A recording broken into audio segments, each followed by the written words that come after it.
tutorial last week, Wednesday. So you should have a pretty good idea of what I'm getting up to, and then a lot of the tools that I'm using today are going to be familiar to you. I'm just kind of showing you how to apply it to primarily a plan view, and then a little bit in a section because I'm trying to work with time. So I drew this up for the example on Illustrator. So I drew a plan view here, and then here I drew a section view. You can see how I used the plan view to kind of make sense of and put together my section. So the first thing I want to do is, because it's on Illustrator, is I actually want to get onto Photoshop. So the way that I'm going to do this is by File, Export as, and then I can save it as a PSD, which is a Photoshop document instead of an Illustrator document.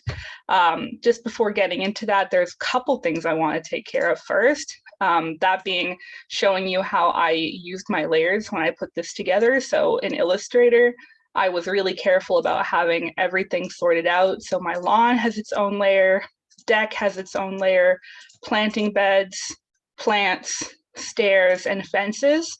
Everything exists as its own shape.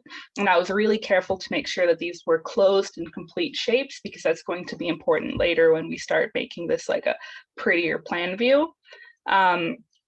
And by organizing it like this, it also lets me look at them individually to make sure that they're closed, for example, because if they're not, it can actually get kind of annoying later on.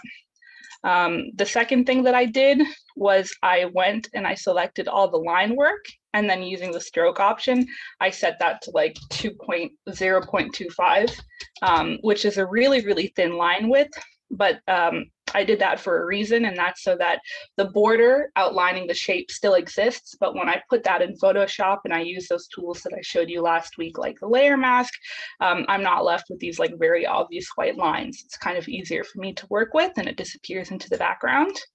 So if I were to for example, to just export this as it is, oh, my alarm's going off, to export this as it is, then what would happen, File, Export as, is that it would kind of clip the image in a not a complete way. And I'm going to show you what I mean in just a moment, that if I save this as a PSD, it's already a PSD. This is going to be example plan 3. Then when I open it on Photoshop, it's probably going to clip it to the extent of the drawn image. Now, because we're working on Illustrator, I know that we talked to you a lot about how Illustrator was a vector-based program, so it's complete shapes and lines, and it often is used to create images with transparent backgrounds. It means that if I were to save this as a PSD or as a PNG or a PDF, it's really just essentially saving the extents of the drawn shapes, and it's not saving the entire artboard, which can be annoying if you figured out your scale in Illustrator, because once I put it on Photoshop, this is what this is going to look like eventually. It means that when I open this on Photoshop, example plan 3, it's clipped wrong. So now it's not taking up the space on the page as I thought it would. It's actually much smaller, and it might screw up the way that you were thinking about scale. So I've got kind of a silly way to fix this for now. I've opened a new layer right at the bottom, and literally all I did was I drew a rectangle the size of the page in white just at the back, so that when I save this as a PSD and it opens on Photoshop, it actually opens with the extent of the page that I was working with, that I had it scaled out to. And at first, this might seem kind of trivial, but like I said, once you're used to working in a scale that you're familiar with, it's really annoying to then have to try and rescale things afterwards, though it is possible. So I'm opening up my example plan 3. Oh, maybe I didn't save it properly. This layer is on, File, Save As, example plan 3, PSD. Wait, here we go. File, Export. Thank you for your patience. PSD, example plan 3. already exists. We're replacing it. There we go. File open. So by saving it as a PSD, it means that now when I put this into Photoshop, I also get to keep all the layers that I was working with. I can't tell you why this is happening. I'm going to try one more time before I just go on to something else. This rectangle is on, it's open. File, export as example plan 3 PSD.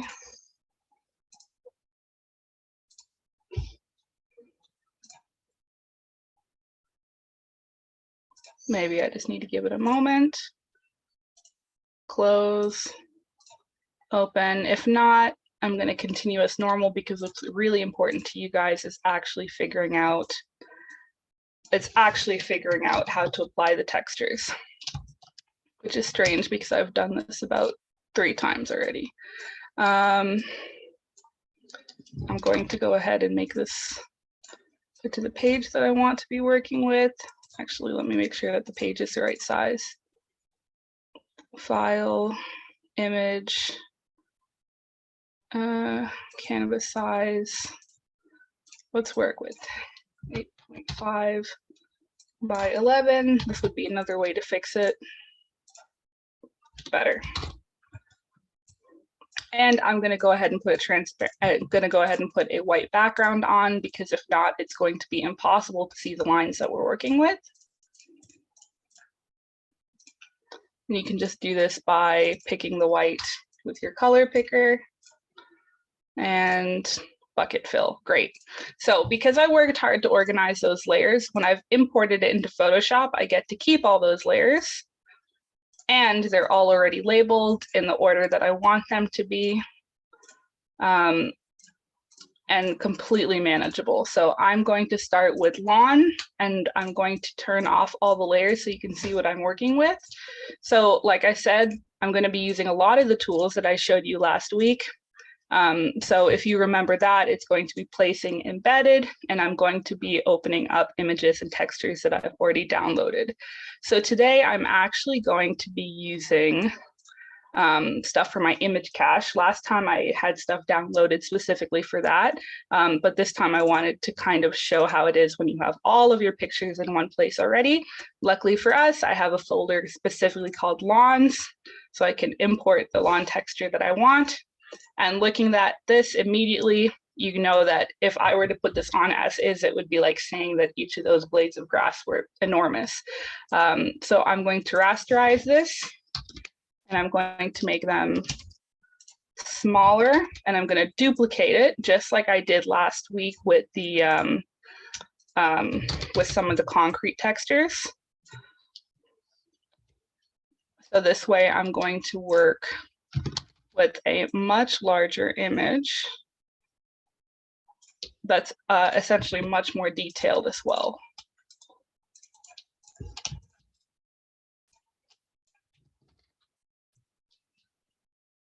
Fantastic. Let's make that one layer. Remember, I do that by merging layers. And I'm going to make sure that this fits right over the section that I've called lawn. Now, because it's a rectangle, I could try and pull at the sides, but that would end up maybe morphing it in a way that I don't want it to do. So I'm going to do what I showed last week, and I'm going to use the layer mask tool. So as a refresher, the layer mask tool lets you show what's visible and invisible on a layer. So I'm going ahead and selecting the inside of this boundary that I've created. And because we have those really clean shapes that we created in Illustrator, I can use my magic wand tool and it will select just the extents of that image. So I'm going to go back to the texture I just imported, and I'm going to hit layer mask, and now perfect, it's applied just to the lawn. So to make my life easier in the future, I'm selecting the 2 layers that deal with the lawn, and I'm making a new Photoshop group for them so I can handle them later. For now, I'm going to hide it. So I actually want to do the planting bed next. So the planting bed, I'm going to go ahead, place embedded. I know that I have a favorite dirt texture, which is a little specific. but it's clean brown soil. There we go. I'm going to make sure that perfectly overlaps or completely covers the planting bed that we're going to be applying it to. Rasterize that layer, and then just like before, I'm selecting the planting bed, I'm selecting the layer, I'm applying the layer mask. I'm going to make a group out of both of those items called planting bed, because it'll be important later. Now I'm going to work on the deck. So the deck, fun, I get to apply wood panels to this. This one, I'm rotating it by using my, well, actually, you can use your Control or Command T, but when you place it, you'll already have that function open, so it's less necessary. I'm making sure that it covers the area that I want it to cover. Applying the texture. You will find that eventually it gets a little bit repetitive, but you'll be able to do things a lot faster because you know what you're doing. So I'm going to go ahead and do deck, followed by stairs. For stairs, I'm going to actually take that wood plank texture that I just applied, but I'm going to try and stretch it so that it lines up with the sides of the stairs, because it's going to save me some time as opposed to like going on each one individually. You can see I'm just trying to line up the size of the panels with the size of the stairs that I've drawn, and that's more or less it. So that now, when I apply the layer mask to it, it should just look like stairs without me having to do each one individually. Perfect. Making a new group. And then the last one is one I've called fences. In the meantime, it's probably supposed to be called rails. I'm going to do this one a little bit differently, actually, because if we're thinking logically, the top of those rails aren't going to have this pattern of planks. It's just going to be like one solid piece of wood. And so the way that I tackled it was actually just by selecting a texture of wood from one of these. So I'm going to introduce a tool I don't think I did last week called Select Inverse, which is surprisingly helpful once I realized I could use it. So if I make a selection like I just did, and I actually want to delete everything except for that selection, I can right click, select inverse. So I've selected everything except for the initial one, and delete the second I've rasterized that image. So now I'm just working with that, and I use it a couple times during this this plan view. So using my Command or Control T, I'm going to resize it. Now this is important.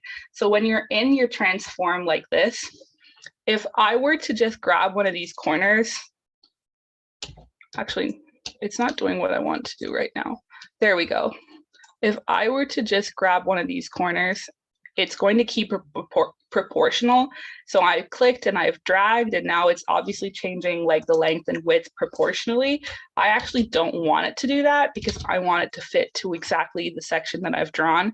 So in order to do that, I'm going to hold down Shift, and now I'm going to grab it.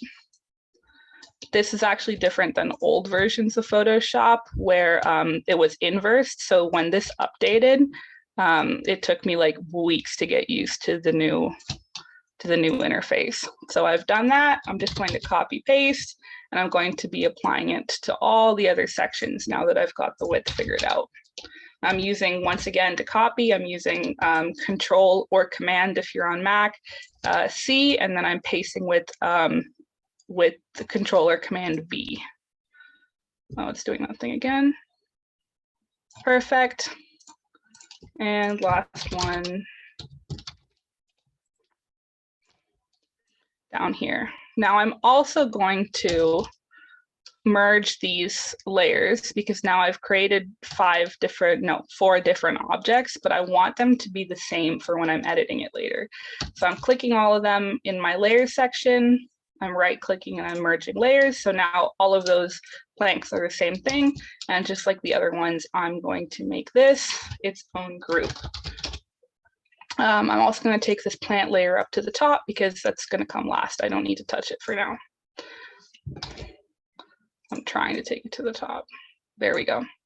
So if I were to turn on all these layers again, now I've got my lawn, my planting bed, my deck, the steps for my deck, and the rails for my deck. Once again, just like last week, we're looking at all these materials that's been applied and it doesn't look quite right. So now we have to introduce adjustment layers. So that's when it's useful that we've already put this in groups. So when I go and click and I want to add an adjustment layer to the lawn, I'm not really confusing my, my layers window. So I've clicked my lawn and I actually want to open my hue saturation. I want to make it a little bit lighter than it is right now. I can't have too nice grass. And I want to apply it exactly to the layer below me. So that's why you use the square with the arrow under it, or else it's going to try and apply it to every layer that exists underneath. Right now, it's not a problem because it's essentially the first layer. But if I did that up at the top to like the rails layer, it would mean that everything was light, and we don't want that. I'm also going to introduce my dodge and my burn tool. So my burn tool, I'm going to apply it kind of logically where I think that it would not be getting a whole lot of sun. So around the edges of the deck, I'm going to be applying it, one second, midtones. I'm going to be applying it around my planting bed, and it's just slightly darkening everything up. My exposure is pretty low. I'll turn it up a little bit. There we go. And I'm going to be using my dodge tool, which makes things lighter, and applying it to where I think might be getting more light or maybe is on a bit of an uphill. Perfect. So moving on to my planting bed, I'm going to be taking the planting bed. I'm going to be also using this. I'm going to turn down the saturation a bit because there's a lot of red tones that's visible in the soil that I don't think fits quite right. I'm going to move that down, and I'm also going to make it a little bit lighter. You can see how the changes that I'm making here is applying to everything underneath it. So we're clicking this button here so that it only applies to what I want it to apply to.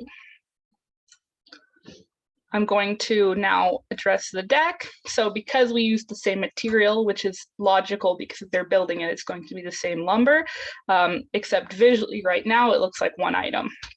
So I'm going to use my adjustment layers so that I can give it slight differences in tone so that they stand out a little bit more. So I'm going to make this a little bit, actually I want this to be a little bit lighter, but less saturated. In case you have forgotten what saturated means, just how intense those colors are. And I'm applying it to the shape directly underneath. Perfect. I'm going to take the steps and I'm actually going to make it a little bit darker, assuming that it's going to have a bit of shadow because it's a bit under it. Apply that one down. And I'm going to do the same for the rails. And I'm making it darker just for contrast. I don't have much more of a reasoning behind it. Perfect. So there's a little bit of variation there now, which wasn't there previously. I'm also taking a look at the planting bed again. And this is, I don't think, I would have addressed this a little bit last week, but if you look at the edge of this planting bed, it's super crisp and perfect. So looking at it, it feels wrong because in real life, it wouldn't be so perfect if it was just soil that was kind of like edged by the lawn. So I want to go in there and I actually want to make that edge a little bit imperfect. So I'm going to use my layer mask, which remember I've told you is choosing what's visible and invisible from a layer. And I can use the black and the white values with the paintbrush to edit exactly what's visible. So right now, if you can see in my thumbnail that this perfect shape here is being shown. So I'm actually going to click that layer mask layer. I'm going to now that I've got my black and my white options, the black subtracts from your image and the white adds. So I'm going to go and I'm going to pick a paintbrush. So I already have a ton of paintbrushes downloaded because I've been doing Photoshop things for a very long time, but you could probably use a default brush. So I'm gonna pick one like this one's not bad. Perfect. And I'm also going to open my brush settings, which is not something that we did last week, but might be useful in the future. So if I go up to the top and I open my window, I can look for brush settings. And you can see that if I were to draw a straight line with this brush that I've chosen right now, it's going to look like everything's facing the same direction, which is a little bit clumsy for what I'm doing. So the brush settings are great because it chooses how the shape of the brush changes as you do a stroke. So instead of having it like this, I might up my angle jitter, which now everything's going to rotate a little bit. Couldn't tell you what roundness jitter does. And then I could scatter it so it spreads out a little bit. So there it's going to be very tight on the line I drew, but this way it's going to be a little bit further. And I would go in and I would manipulate this a little bit. This right now is more or less what I'm looking for. So I'm going to make this smaller using my open square bracket. I'm going to zoom in and I'm just going to go over this shape here. Sorry, I'm going to turn my opacity up. There's no way it should be that low. I'm just going to go over this shape here. So now I'm creating a bit of a textured edge to that planting bed, which is something that you can use when you put plants in the landscape at any point in time because they generally don't have like a perfect geometry to them. So there, I've manipulated that planting bed. And now I want to apply shadows. So I actually want to apply shadows before I put my plants in, just because the image is going to get quite busy. So because this is a made up site, I'm assuming that my sun's coming from top there, like right from here, which means all of my shadows are going to be cast downwards. So on the perspective, I showed you a lot of really neat tricks like copying the image that you wanted to make shadows for and then distorting it. That's not quite the same here because if you're looking from the top, the shadows are going to be more like the vertical view, but we're not working with images so we can just copy like that. So I'm going to have to use a bit of my imagination. So I'm going to go to the top. I'm going to make a new layer. Actually, I'm going to make a new group and put a layer in it. And that group is going to be called shadows, just to keep things organized. And I'm going to go in here with my polygonal lasso tool, or I could use my marquee, my rectangle. Both of them exist up here. So actually, if I use my rectangle, because this is a pretty square shape, I might say that this rail would go about this high. I'm going to hold down Shift so that I can select more than one thing at once, because if not, that selection would disappear the second I click my mouse again. I might say that the step will have cast about that much shadow, and this deck, which is much higher on this side, would probably be as high as this.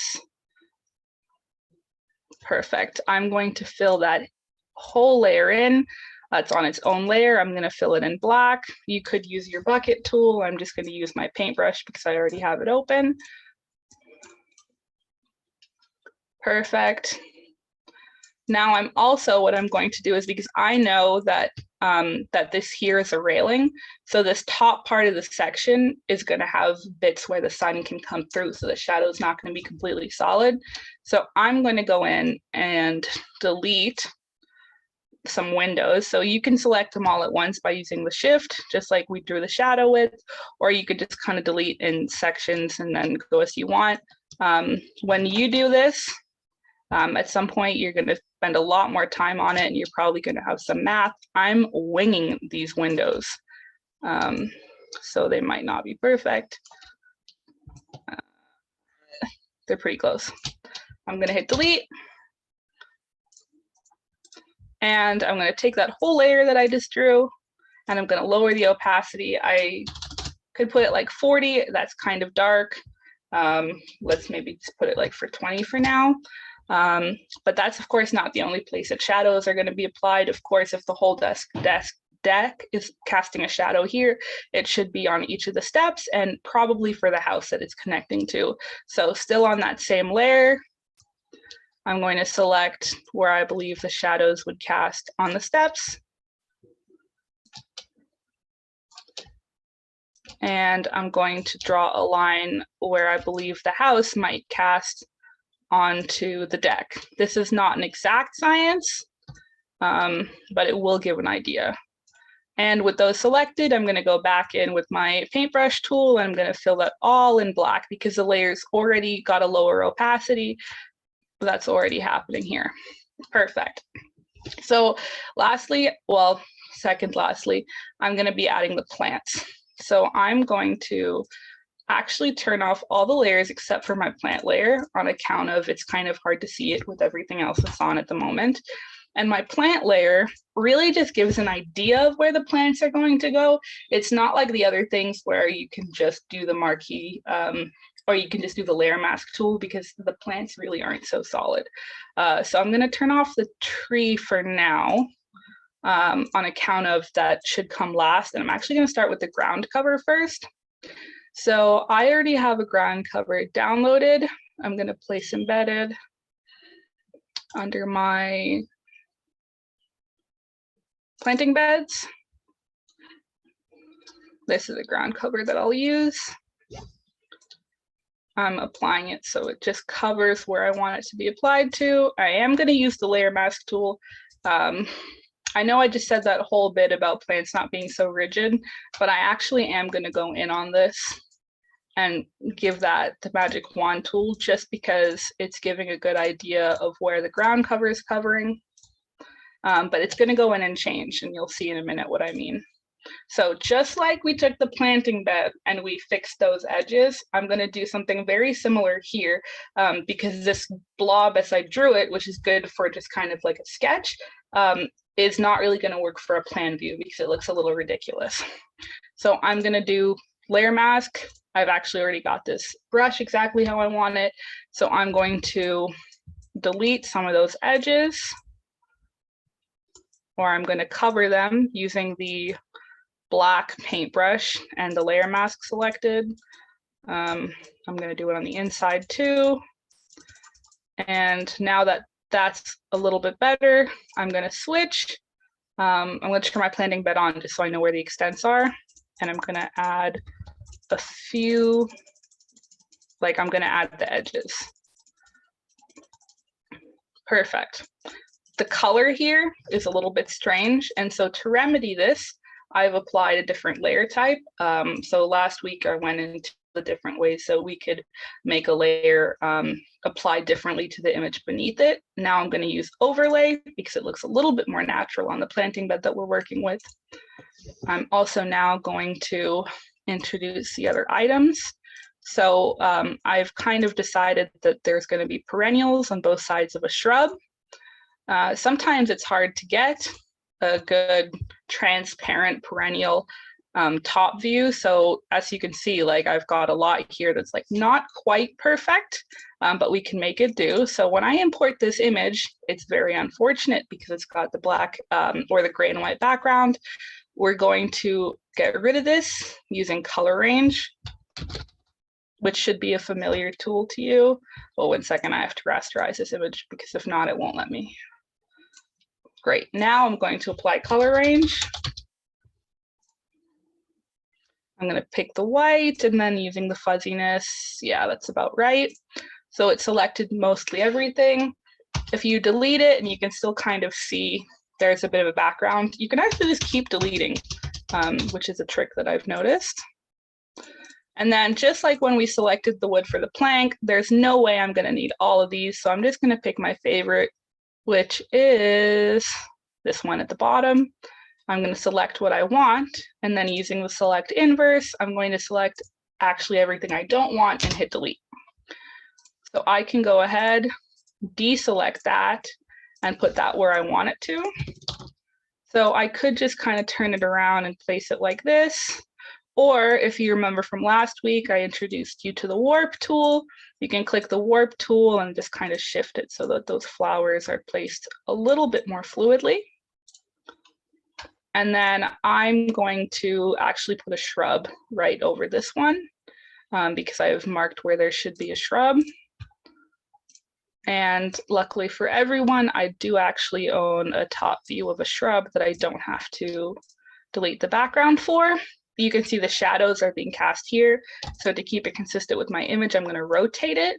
Just makes my life a little bit easier if I already have all the shadows facing the right way. And I'm going to place that in the image where I wanted it to. Now, the perennials look pretty good, but you could always go in and hit overlay like we've done previously. Let's see what that might look like. It's a little bit more abstract. So let's keep it normal for now and turn on all the layers under it. You can see that I'm kind of turning off those layers that were just the lines because I don't need them anymore. Like I don't need that line there. Here's the lawn again. Shadows, rails, steps, deck. Perfect. Oh, we have to add the tree. So still having the plant selected, I'm going to import a tree. I have one also that I don't have to do much manipulating to, but I do have to do a bit. Oh, I've got to go into my tree folder. And it's going to be here. This one. Great. So it doesn't have a background, but it does have this like annoying bright edge to it, which makes it feel a little bit weird. You can get rid of that by using your burn tool. As I explained last week, the burn tool takes either the highlights, the midtones, or the shadows and makes it darker. So if I were to select the highlights, because those are obviously highlights, and then burn them, I can actually make those edges a lot darker so that it looks like it makes more sense on the page. I'm also going to, I mean, you could put it in just like this. That's your prerogative. But I'm going to, one second, I just want to put this in the right order because it's really bothering me. I'm going to actually apply some curves to it so that the lights are lighter and the darks are darker and there's a bit more contrast. And then apply it just below me. And then I actually still want to see a little bit of what's going on under the tree. So I'm going to lower the opacity. So it's the idea of a tree in essence. So you could finish it here, or if you're really presenting a perspective, a plan view, clients or your professors might appreciate seeing the site in use or have a little bit more life to it. So you could look for people from the top view, or as I've done, I've actually just put some furniture on it. So if I go into furniture things, here we go. I'm going to remove the background from it. We should be pros at this by the end of these tutorials by removing backgrounds. I shouldn't get any questions how to remove backgrounds from an image. And now I can transform it to put it exactly where I want it to on the deck. Should be stated that when I did this for the example, I did not have a scale in mind. So it's a little bit laissez-faire. But here you have a plan view that we've taken all the way from Illustrator, thin lines into Photoshop, applied all of our materials, applied some shadows, applied some effects, and now you have a good idea of what this plan might actually look like from the top view. So this is what the section looks like that I put together. You can see how I made sense of it with the plan view. I had the plan view, I had the section line, and I kind of drew ticks along where major things intersected. And using that, I could put together exactly where things were placed along that section line. And that section line runs here. I just forget what layer it's on. So I imported this onto Photoshop. I knew I wouldn't have time to show you how to do both of them. So I went ahead and I did it by myself, but I screen recorded it and I sped it up. So I'm hoping this works.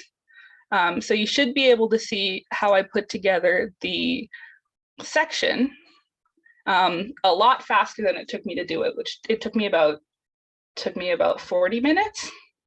And I'll try and talk you through it, but a lot of it's the same principles that we used the first time around, except now you're just applying it to the side instead of the front.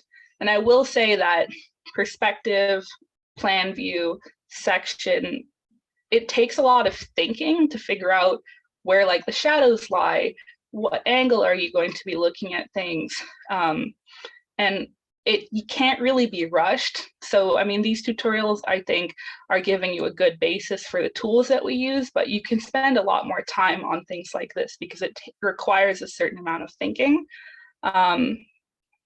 Whilst this is running, it's also not a bad time for questions if anyone had an immediate question.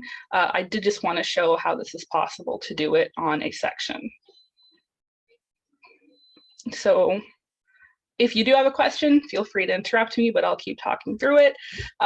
So I started on the ground layer that I've already had it organized. I applied the grass and I've applied where the soil is going to be. Because this is actually like a section elevation, I had a clear section line of where things intersected, but I wanted to show a little bit beyond that. So when I apply this deck, for example, this like this larger rectangle here of deck is what I envisioned to be on the further side of the deck. If you were to have cut it in half, you would still see it, but it wouldn't be at the front. And then the other one would be just on the other side of the steps.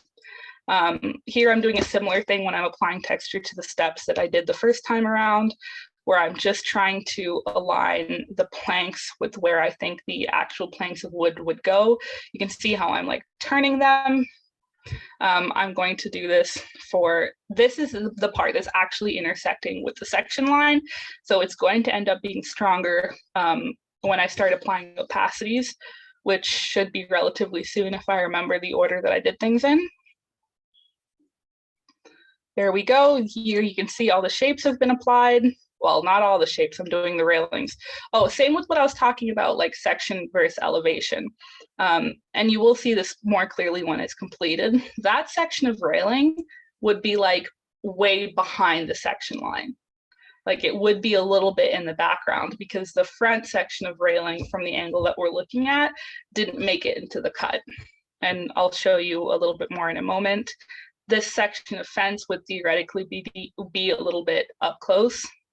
I essentially, like, I drew the base map, and then using the base map, I came up with the section, and I had thought that I had come up with like a simple enough base map that I wasn't going to like overexert myself doing the section. And I found that there was so much more to think about than I was ready for, which is something that's probably going to come up when you're doing your work, especially like with sections of what you see, what you don't see, what intersects where. Here you can see what I meant by some things are in the foreground, some things are in the background. And so I had to lower the opacity of things to show like exactly what's intersecting with the section line and what's not. I'm going to start applying the plantings now. I didn't plan for this to be a white birch until I picked this one because I thought it was one of my prettier PNGs. And I actually really like how this section of planting worked out because in a moment, after I apply the shrub, I'm going to use the same trick with the layer mask and a shaped brush in order to make the bushes seem a little bit more realistic. And I liked when they came together how it looked. So I recommend that that's something you get used to, especially if you're going to be working with like a lot of natural elements. Here I had a planting bed that I picked. Like I said, it's like impossible to get exactly what you're looking for, so it does take some manipulation. I picked what sections that I'm using. Here I'm making it look a little bit more natural. I'm going to compare it to, I'm going to first try and put it where it belongs behind the bush, and then I'm duplicating it, and I'm moving the bottom part of the layer mask, so now I'm highlighting a different set of flowers, and it looks like a fun enough selection of perennials and shrubs. I believe, next thing I did was I added a grass texture. I have a lot of grass brushes downloaded, which is really nice when you do perspectives and when you do sections. So I wanted this to look a little bit more natural. So I came up here and I added a little bit more vegetation. Now I've picked a sky texture because I'm doing a section elevation. I meant that after the deck and after the back part of the deck, you'd probably see the fence on the property line and you would probably see the sky. So I had to think of what that might look like while at the same time not overwhelming the section. So here I've applied a few different sections of paneling for the fence. I could have looked for a cooler fence texture online, but this really was just an example. I'm lowering the opacity.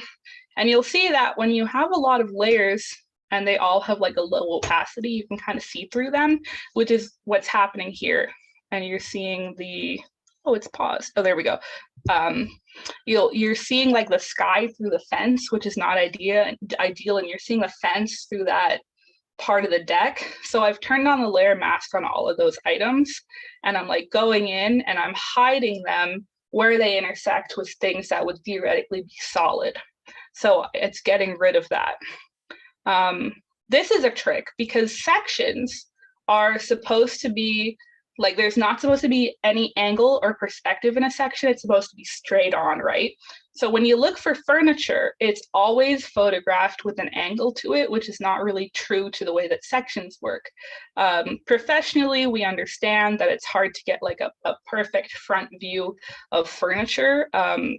So there's some leeway there, but I was working really hard to find one that I thought looked flat enough to put onto the section. So in the end, I picked this one. I deleted the background and I used like my perspective to try. I don't know if it looked better, but I used it anyway to try and make it look a little bit flatter than it was. And then, oh, I wanted to put the side of the house. So I looked for images of sides of houses. I did not get what I was looking for at all. And I decided that I can absolutely figure it out myself because I had brick and I probably had shingles, but I ended up downloading it more anyway. So I'm applying it to the section so you have a better understanding of the relationship of this theoretical deck to the house. I'm cleaning up the edges of the sky using the layer mask and then also a brush, but this is a watercolor brush because I really like how it looks on like sky and water when I apply it to perspectives. It's very artsy. I've picked roof shingles and I'm applying it with a bit of an overset. So anyone looking at this would kind of have an idea of like, that's a house. And then I had this thought that now it's, oh, wait a second. I apply birds using a brush called Birds. It's like I have a whole package of birds flying in different angles that I love to put on perspectives and sections. I'm very proud of it. So that's what I did there. And I'm also trying to hide the side of the house because the house actually isn't included in the section line. I just wanted to give an idea of the fact that it was there. So I applied that kind of watercolor brush and layer mask to hide it off into the side. And then I think the video should end relatively soon because yeah, it should end like any moment now. Perfect.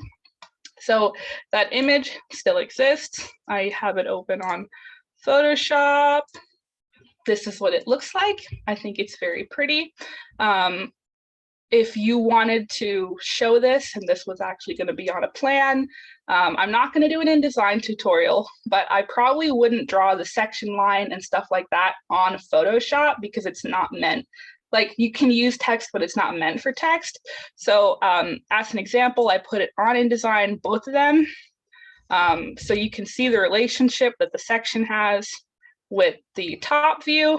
And then using InDesign, which is a lot better for drawing lines and letters, I've gone and put the section line with the direction that I'm facing. So this is where the section is intersecting with my line, and everything behind it is like the lowered opacity that I was talking about. And then like if this was AA and BB, it's applied here so you know exactly what direction and how the line's been situated. And I hope that that was a pretty comprehensive overview of how to use Photoshop to create base plans and sections. But any questions, I'll be happy to answer them.